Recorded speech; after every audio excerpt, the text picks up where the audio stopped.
Hello everyone, नमस्कार. आज आपण मॉर्फॉलॉजी घेत असताना मॉर्फॉलॉजिकल प्लॅन्ट्स जे आहेत हे मॉर्फॉलॉजिकल प्लॅन्ट्स कशा पद्धतीनं लिहायचे त्याच्यामध्ये रूट हा एक महत्त्वाचा पार्ट आहे. What is the root? Root is a underground part of the plant. Underground part of the plant function काय आहे त्याचं बाळानो? Absorption of water and minerals पहिलं फंक्शन. दुसरं महत्त्वाचं काय? It anchorage the plant body, म्हणजे प्लांट बॉडीला पकडून ठेवण्याचं काम हे काय करत असतात? रूट्स करत असतात. There are only 2 types of the roots in the angiosperm. 2च टाईपचे आहेत. This is the tap root and this is the adventitious root. The system has to be made with the elongated a single part of the root and then branched with tertiary, that is the secondary and tertiary roots from this primary root is called as a tap root. खोलवरती जे मुळं जात असतात त्यांना tap roots म्हणायचं. आलं का लक्षात?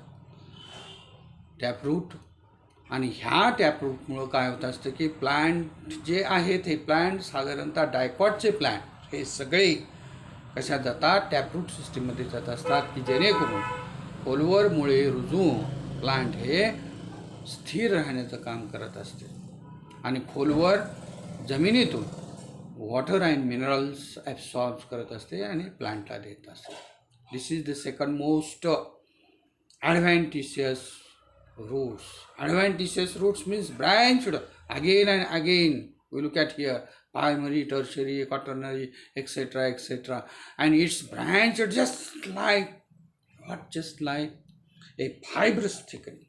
So it is also called as a fibrous roots and generally observed in the monocot plants. This monocot plants has to be characterized by the adventitious roots or the fibrous roots.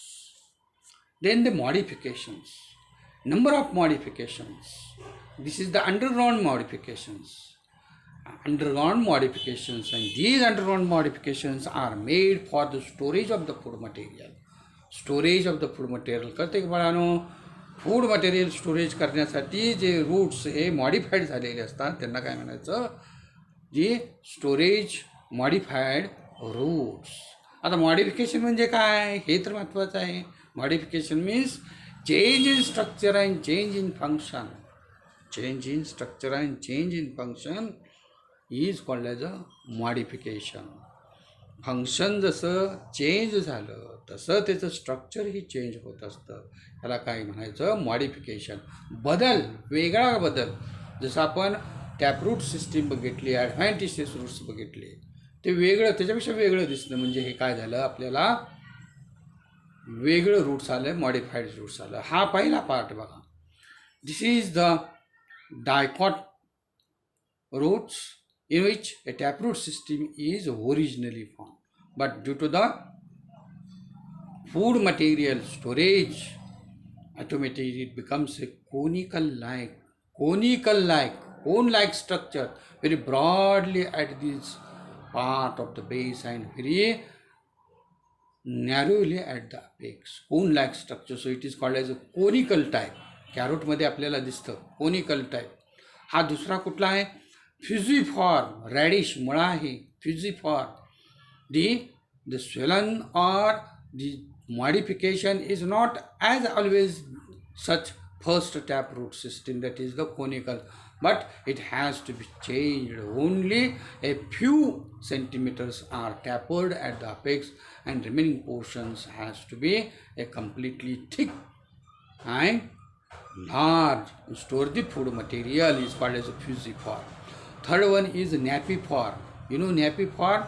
Napi means the swollen part or the modified structure is at the basal region. ह्या basal region ला हे modification काय आहे? जास्त आहे. and then suddenly tapered. बघा, suddenly शब्द मी म्हटला. suddenly tapered at the apex. So it is called as a napiform roots. आणि ॲडव्हेंटिशियस रूट्समध्ये आपल्याला इथं काय होत असतात की एकच मॉडिफिकेशन अंडरग्राऊंड सापडत असतं. आस्पॅरॅगस असेल, बरेचसे आहे ते स्वीट पोटॅटो आहे, ह्याच्यामध्ये आपल्याला पाहायला मिळत असतं. आणि ह्याच्यात काय लागतं, it looks like A tubers like structure. So this is a modified structures of the adventitious roots in the plant and storage the food material. Some of the roots are modified aerially. म्हणजे जमिनीच्या वरच्या भागात बी काही roots असतात, त्याला काय म्हणायचं, aerial and sub aerial modifications. तर ह्या एरियल मॉडिफिकेशनमध्ये हे असिमिलॅरिटी रूट्स. असिमिलॅरिटी रूट्स म्हणजे काय, assimilation of the carbon. कार्बनचं assimilation करतं म्हणजे काय करत असतं, फोटोसिंथेसिस. बाळानो, फोटोसिंथेसिस म्हणजेच कार्बन ॲसिमिलेशन. CO2 फिक्स करायचं असतं ना, मग हे CO2 फिक्स करण्याचं काम जे रूट्स करतात त्याला असिमिलेटरी रूट्स म्हणायचं किंवा फोटोसिंथेटिक रूट्स म्हणायचं. टिनोस्पोरा आहे, गुळवेल आहे. आता पेंडॅमिकमुळं तुम्हाला गुळवेलचं सगळीकडे बोलबाला माहीत आहे. आणि ह्याच्यामुळं ही गुळवेल आहे त्याच्या एरियल पार्टच्या नोडल रिजनमध्ये हे जे लोंबकळल्यासारखे दिसतात रूट्स, त्याला काय म्हणायचं, असिमिलेटरी रूट्स किंवा फोटोसिंथेटिक रूट्स. हे ग्रीन कलर्ड असतात. आणि ह्या ग्रीन कलर्ड का असतात, तर क्लोरोफिल पिगमेंट असतं आणि फोटोसिंथेसिस प्रोसेस होत असते, म्हणून ह्याला फोटोसिंथेटिक रूट्स म्हणायचं किंवा असिमिलेटरी रूट्स म्हणायचं. आलं लक्षात. हे दोन्हीही MCQला महत्त्वाचे आहेत किंवा आपल्याला येत असतात प्रॅक्टिकली. हा दुसरा आहे breathing.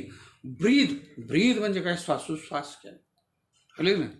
In the coastal region of the sea, म्हणजे समुद्राच्या किनारीच्या खाडीतून आणि क्रॅक्समधून जे प्लांट्स असतात, हे प्लांट्स पाण्यात, खारेट पाण्यात कसं झाडं जगत असते. हा तुम्हाला कधी प्रश्न पडला की बाळांनो, प्रश्न पडायला पाहिजे होता. तर खारट पाण्यात सुद्धा झाडं वाढत असतात. मग खारट पाणी पित असतात का, नाही. त्यासाठी काय करत असतात, जी regular roots have to be seen a branched part to the upward region. हे बघा, वरच्या बाजूला काय होत असतात, हा अपवर्ड रिजनला ब्रँचिंग रूट्स हे वरच्या बाजूला येत असते. आणि the caves rise to the small pores and these are called as pneumatophores. And from this pneumatophores oxygen is exchanged, or early in the morning and evening the moisture which has to be surrounding region comes together and then absorbed by these pores, so it is called as a nematopores. आलं लक्षात. आणि त्यालाच काय म्हणतात, breathing roots म्हणतात. काही roots असतात हे सकिंग रूट्स असतात. हे जे आहे कस्कुटामध्ये आपण पाहतो, ह्या कस्कुटामध्ये जे अत्राळी गंगा आपण म्हणतो त्याला. आलं लक्षात. ह्या कस्कुटामध्ये काय होत असतात, हे सकिंग रूट्स आहेत. फूड मटेरियल, पॅरासाईट आहेत, होस्ट प्लॅन्टपासून फूड मटेरियल सक करत असतात. ते रूट सिस्टीम असते, म्हणून याला काय म्हणायचं, सकिंग रूट्स म्हणायचं. आलं का लक्षात. किंवा पॅरासायटिक रूट्स. आता काही बघा, हे बघा, हे वडाच्या झाडाची पारंबी आहे. वडाच्या झाडाची पारंबी आहे. तुम्ही कधी पारंबीला खेळायला असाल लहानपणी, हे की नाही, इकडून तिकडे उड्या मारलेल्या असेल, तर ही पारंबी काय आहे, रूट आहे. Horizontally grown branches at the nodal portions due to the heavy structures of the horizontal branches to give the additional support. These roots comes out from this nodal region and fix into the soil, fix into the ground, just like the pillars as in the concrete building. Concrete बिल्डिंगमध्ये pillars जसे येतात तसे येत असतात, म्हणून ह्याला काय म्हणायचं, प्रॉप रूट्स म्हणायचं. आलं लक्षात. किंवा कॉलमनार रूट्स म्हणायचं. आलं लक्षात. दुसरा एक्झाम्पल आहे इथे सपोर्टिंग रूट, ॲडिशनल सपोर्टिंग देणारा पंडॅनसमध्ये, केवड्याच्या प्लांटमध्ये आपल्याला पाहायला मिळतं. त्याला काय म्हणायचं, त्यालाही आपण प्रॉप रूट्स म्हणतो. आता हा जो दुसरा प्रकार आहे मिनी प्लांटमध्ये, मनी प्लांट जे आहे घरात लावता मनी प्लांटमध्ये, तर स्टेमच्या बरोबर नोडलपासून हे जे रूट्स येतात, हे रूट्स काय येत असतात, तर stem becomes as a week असल्यामुळं त्याला सपोर्टिंग काहीतरी लागतं असतं आणि पकडावं लागतं असतं. सो ही पकडण्यासाठी काय रूट्स येत असतात, त्याला काय म्हणायचं, क्लाइम्बिंग रूट्स म्हणायचं. काय म्हणायचं, क्लाइम्बिंग रूट्स म्हणायचं. They have also give the support. So this is about all the parts in the modification of the roots.